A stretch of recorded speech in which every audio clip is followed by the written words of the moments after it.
Hey guys, welcome back to the channel. This is going to be a quest for the best competitive gaming IEMs. I have the Aria Snow Edition, the Raptgo Hook X, the Truthear Crinacle collab, the Zero, and the Taunch Gym Zero. In terms of the Taunch Gym Zero, you do get a decent fair amount of goodies in the box. You do get additional ear tips, but I do want to point out here that the cable is not detachable on the Taunch Gym Zeros. You do have a nice lightweight option here that sounds fairly good for music listening purposes. But for gaming, we are not going to do an in-depth review of the Taunch Gym Zero. I would say that these are not what I would recommend to you guys for gaming purposes. The distance, depth perception, as well as vertical directional audio is quite poor compared to the other three options on the table.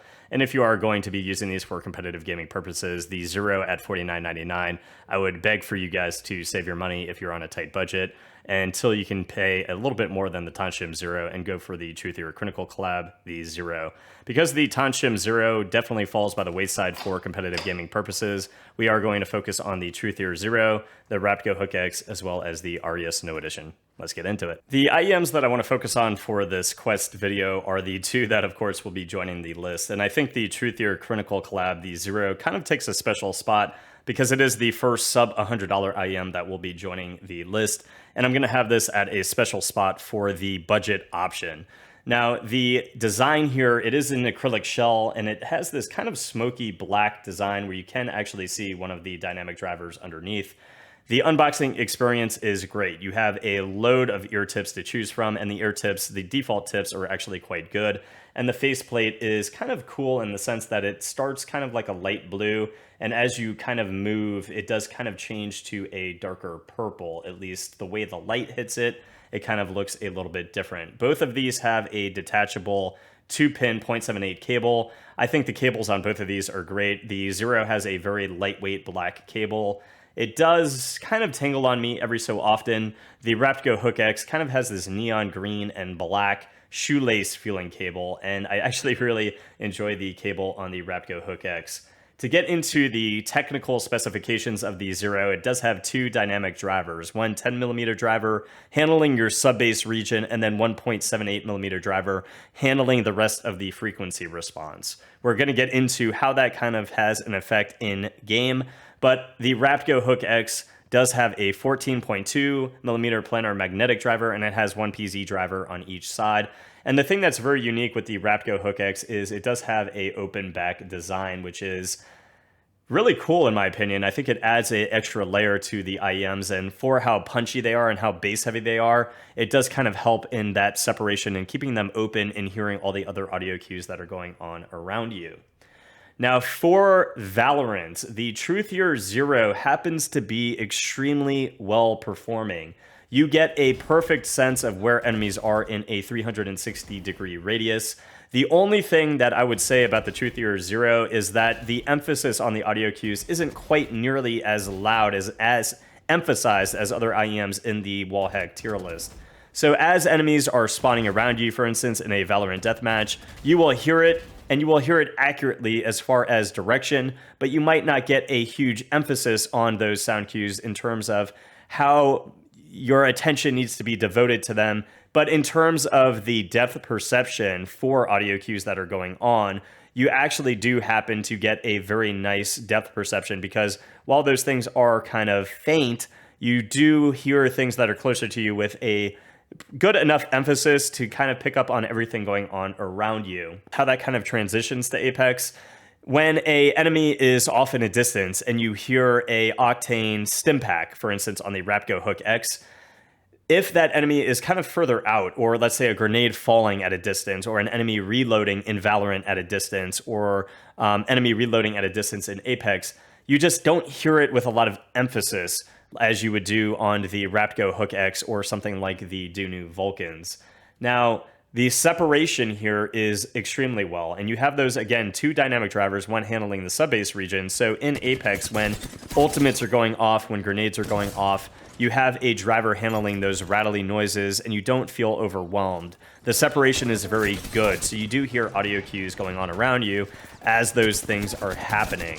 The Truthear Zero for music and entertainment actually sounds superb. I think that for $50, they easily could have been selling this IEM for 99 or even higher than that, and I think people would still be enjoying this IEM, particularly for gaming purposes. I think this beats out the Arias for sure, without a doubt, for directional audio and distance, depth perception, vertical tracking, as well as horizontal in the soundstage space. And you do happen to get a nice punch in the sub-bass region, but nothing, again, that is overwhelming, presumably because you have that subwoofer that is literally taking care of the rumble and the slam, the body of that sub bass. With a lot of the other IEMs, more expensive IEMs in the Wallhack tier list, certainly the mid-range is a little bit more analytical, a little bit more clinical, clear sounding on a lot of the other IEMs. I do think that the mid-range vocals instrumentation is actually quite a bit elevated on the Raptgo Hook X and sounds a whole lot better on the Raptgo. For me, the music listening experience going from the Zero to the Raptgo, I would much rather personally be on something like the Raptgo.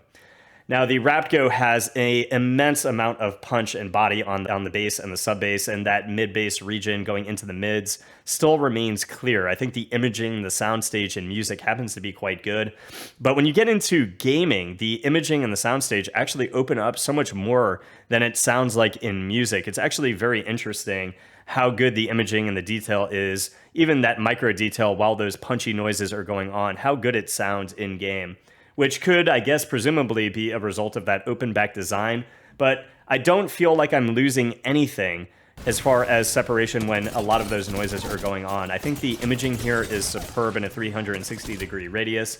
The only thing I noticed on the Raptgo Hook X was in Apex, when somebody was directly above me and kind of shifting behind me and in front of me, it kind of got a little bit muddied, but it is a very good imaging experience, again, with separation that I think is a little bit better than the Penon Serial, which it will be taking my number 3 spot now over the Penon Serial. But everything performs extremely well in Apex Legends, despite immense amount of things going on. You get a very nice emphasized sound cue for that audio that is going on around you in a 360-degree radius.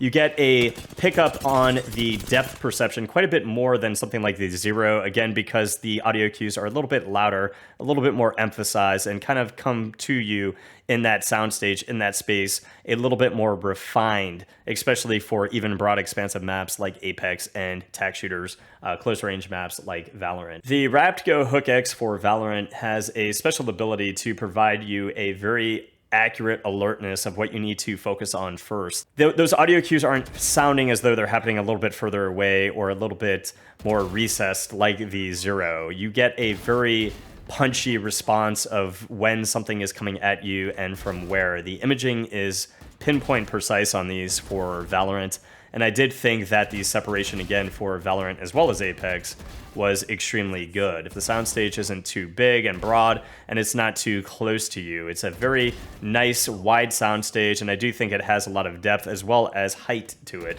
I do think it takes the slight edge over the Penon Serial, might even tie my number 2 spot for the EJ07M kind of lava.